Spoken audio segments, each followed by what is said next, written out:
I couldn't be more pleased to be able to present right now two people who have pushed this industry in so many great directions, educating, inspiring, and more important than anything else, just pushing safety at every turn. John and Martha King.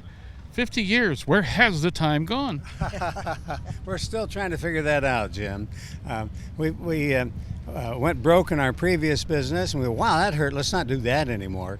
And we spent a lot of time thinking about why did we go broke? And one of the reasons we went broke is that we didn't have a passion for that business. So when times got tough, we weren't willing to pursue.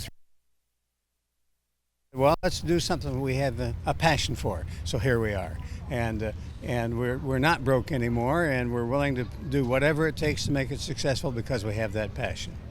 You know, it's interesting. When we started out, we were doing live weekend 2-day ground schools, and we weren't thinking about, oh, this will be a great business, what a great future we have. Basically, we were thinking, let's just get a job that we can own, that we have a passion about, where we can control our lives and design it the way we want to. And the way we designed it was to spend weekends talking to pilots and fly ourselves there in our own airplane. And we just, at that time, couldn't imagine any better lifestyle or life. And as I say, when we started, all we felt was, let's own a job, a good job that we're passionate about, and we'll do that until a serious business comes along. Well, we're still looking for a serious business. What's the line we were using before? We don't want to get real jobs. Why start now? Right, exactly. Well, when we paired up together, we decided we were going to be equal partners in everything we would do, and I've been struggling to be Martha's equal partner ever since. I have the same problem. But to be equal partners, we figured we needed to be entrepreneurs. We needed to be in our own business because we didn't figure that some big company would hire John and Martha as a team. And so we wanted to be a team, and so here we are, 50 years in the same business and still a team. And I want to make it clear right now, Martha's only a little bit better pilot than I am. And your response to that? Well, you know, it's interesting. People ask us from time to time, is so-and-so a good pilot? And our response always is, what kind of pilot are you talking about? Are you talking about a good airline pilot, a good Alaska bush pilot, a good recreational backcountry pilot? As you know, because you fly so many different things, there's different skill sets in every one of them, and very few people have all the skill sets for all of those different types of operations. So John is fabulous at physical control of the airplane, putting it exactly where he wants it to be. I think I perhaps am a little bit better at anticipating where we want it to be. Yeah, you know what's going to happen next. And I'm going, what the hell just happened? But, you know, people ask us sometimes, well, when you got started, what was your 5-year plan? What was your 10-year plan? We didn't have anything like that.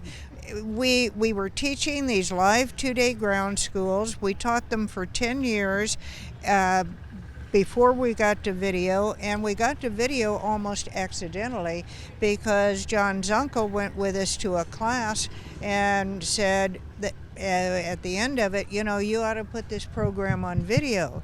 And I said to him, that just goes to show you don't know one darn thing about our business. It won't work on video.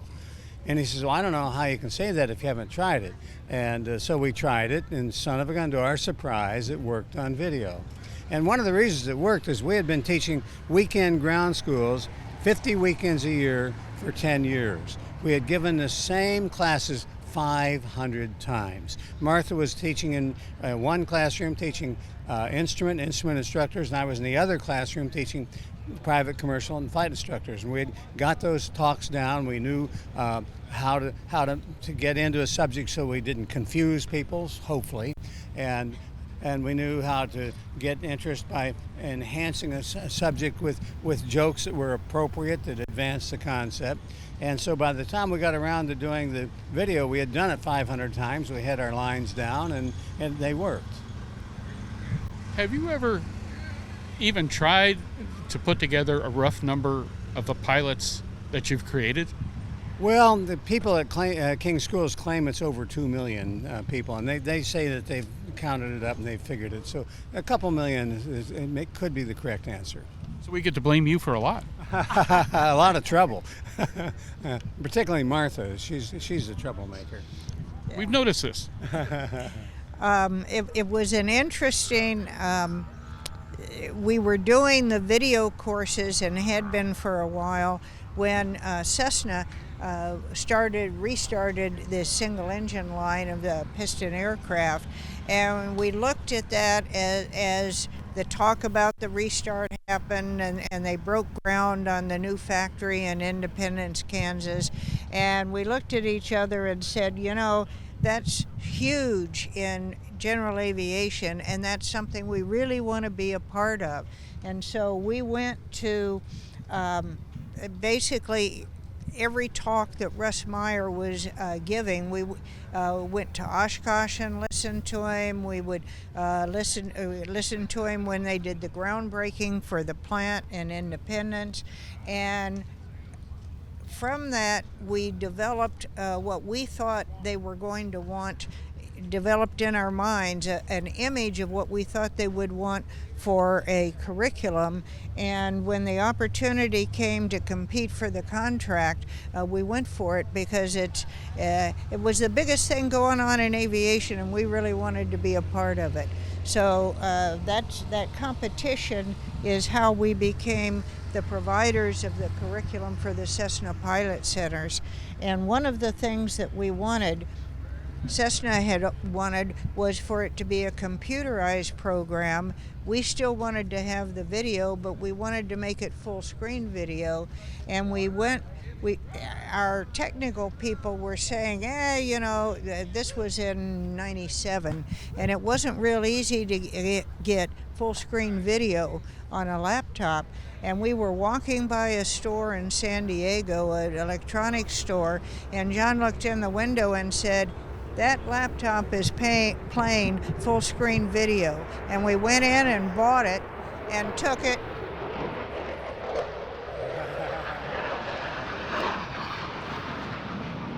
Interrupted by an F-16.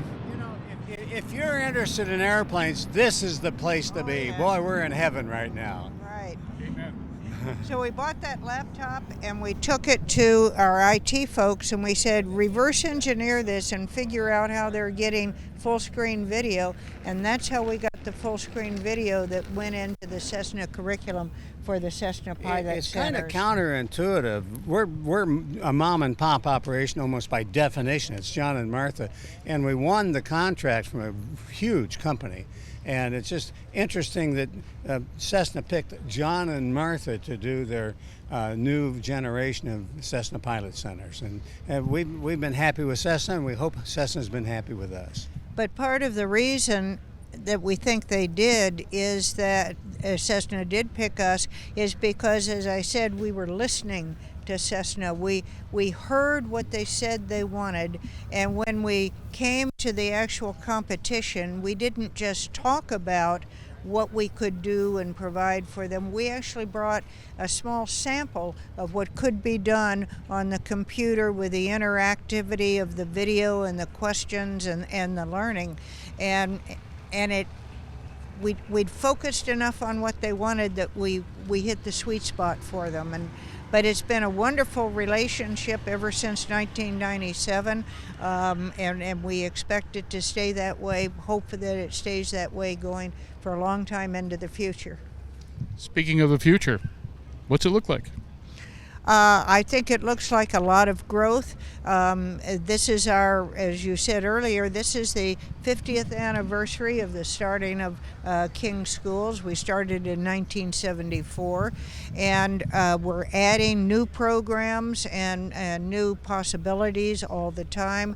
We've just, for instance, begun a complete program for aircraft maintenance technicians with a full curriculum under the FAA's new Part 147 regulations that allows for remote operations, satellite operations of a maintenance school, training school, and also allows for online training rather than seat time in a classroom. And we produced a syllabus that lets people get through their aviation maintenance training and get certificated either one-on-one with on-the-job training or with a flight school, a university. Anyone who already has a fleet of airplanes that they're using for flight training use their own maintenance facilities to train to train technicians and produce mechanics for themselves and for the community. The FAA's new Part 147 allows something that they should have allowed all along, is that they can now study anywhere they want. It used to require that they had to show up in a classroom to study, and it was very confining to people. And now the FAA Part 147 allows people to study the A&P from anywhere they want, as long as they can perform, as long as they can pass the test and demonstrate that they have the knowledge. And lo and behold, King Schools has a complete program that allows people to study on the internet. And so you can study, and then you can go on the internet at home in your own living room or dining room, and then you can go to a flight school, and they can use their airplanes that they use to train pilots during the daytime. At nighttime, they can train mechanics in them, and they have a mechanic. They'll have an A&P mechanic there, and they can use that curriculum and sign these people off. And so the FAA has allowed flexibility, and we're going to take advantage of that flexibility and help create mechanics. One of the great shortages that we have is a shortage of mechanics, and it's a real shortage. Worse than a shortage of pilots, actually. And we think we have a shortage of pilots, but we have a shortage of mechanics, and it's King School's job to try and figure out how we can help people become mechanics. And we're demoing down at our booth in Hangar D here at Sun and Fun. We're demoing that A&P curriculum, and the head of our business development, Brian Huff, is there to help explain it to people and talk to them about how they can integrate it either into a college, high school, university, or flight school existing programs. So a flight school that has a fleet of airplanes can now expand their business by taking advantage of those airplanes for training mechanics. And so I think it's going to work out well, and I think you'll see a change in how the aviation community changes, how the aviation community trains mechanics. I can get this out. It's hard to say mechanics when you've been saying pilots for years. I understand completely. I can't thank you both enough for spending some time with us. I grew up with you guys. Well, I'm so sorry. And yeah, seriously, I've been. I still somewhere have some of the old videotapes from the early days and so forth, and I keep those around because it's a real interesting indicator of what we were utilizing at the time, and it's fun every now and then when I can find a VCR to go back and look at some of that. Jim, I'm shocked to hear that you grew up. Well, I didn't say that. I grew up with you. I didn't say the job was done. I may be getting older, but I refuse to grow up. But I can't thank the two of you enough for the contribution you made to this industry, and more important, the contribution you continue to make. Well, thank you both. Thank you, Jim. Thank you very much. It's a pleasure to be with you. You are a strong force in the aviation community. Thank you very much. Well, that's put better than most people would, so I appreciate that. Thank you so much.